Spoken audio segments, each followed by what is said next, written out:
Andre D. Harrison here, founder and director of The Roll Call, and here are 5 steps that you can take to be the best dad that you can be, even if you grew up without a dad. Here we go. Step 1. Prioritize properly. Yes, prioritize properly.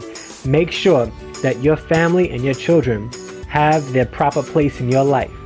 Not above your job, not above your boys, okay? Prioritize your family properly.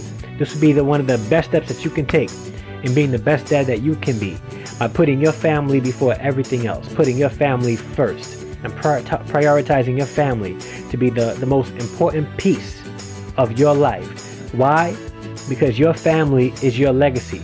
Everything that you teach them will continue on from generation to generation, at least. That's the hope. So because your family is your legacy, make sure that you prioritize them properly and put them first in your life. That's step 1.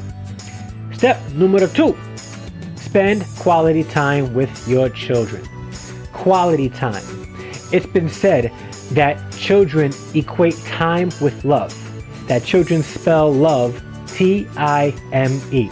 So your children will grow up knowing that you love them if you spend quality time with them. So step number 2 is spend quality time with your children. Not just time with them, not just if you're not living in the house, picking them up and spending some moments with them and then dropping them off at your mother's house and then doing whatever you want to do with your boys and your peoples and all that stuff. No, spend quality time with your children.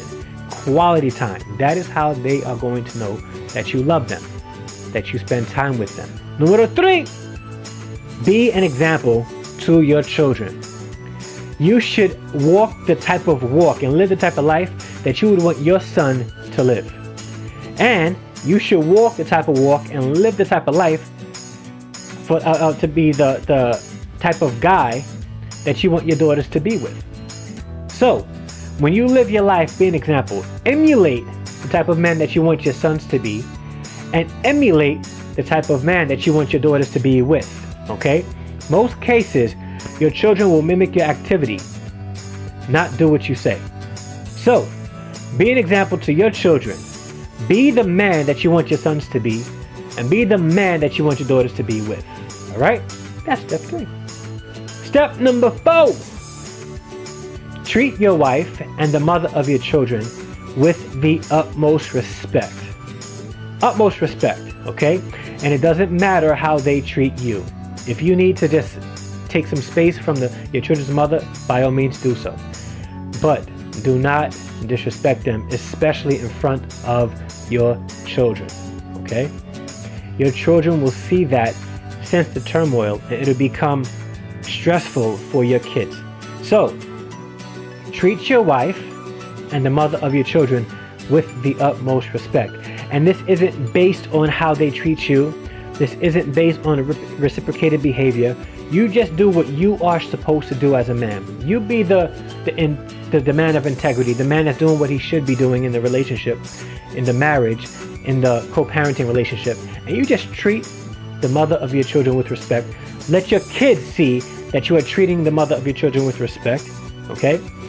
And this would be a sort of lessen the stress in the home, lessen the stress in a co-parenting relationship, especially with the children. So treat your wife and mother of your children with the utmost respect. And that's step number 4.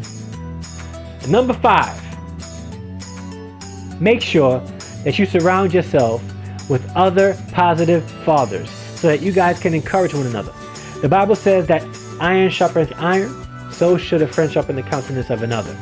So, sometimes it's hard being a dad. If you're a husband, it's difficult. If you are a non-custodial dad, it's difficult. If you're a custodial dad, it's difficult. But one thing that we all have in common is that we're fathers. And we should be able to encourage one another, build support systems, build teams of men and fathers that are encouraging one another. Because everyone needs encouragement. You can't do it by yourself. My recommendation is to find more seasoned men that have raised children and sit under them, and who has a decent level of success raising their kids. Sit under them, find out what works for them, find out what didn't work with them, and try to do those things, because there is not one manual out there that would be effective in teaching you how to become a dad. Not one. Even these 5 steps, it's all trial. All right, you can try it. It may work for you. It may not work for you. However, my recommendation for this 5th step is to find a man, a group of men that you guys can just hold each other accountable, encourage one another, and just keep pushing each other to be the best dad that you can be. Ultimately, it's all about our kids, and we want to be the best fathers that we can be. So these 5 steps will help you become the best dad that you can be, and it's not exhaustive. Don't think that just by doing these 5 steps you'll be the best dad you can be. No, maybe this is a springboard, a starting point for you. And especially if you're a young and new father, try these steps, and I promise that things will become better and better and better, and you'll begin to grow in your relationship with your kids as their father. God bless. Andre D. Harrison here, and I hope that you liked this video. And if you did, please subscribe to our YouTube channel by clicking the link below. And yeah, thank you. Peace.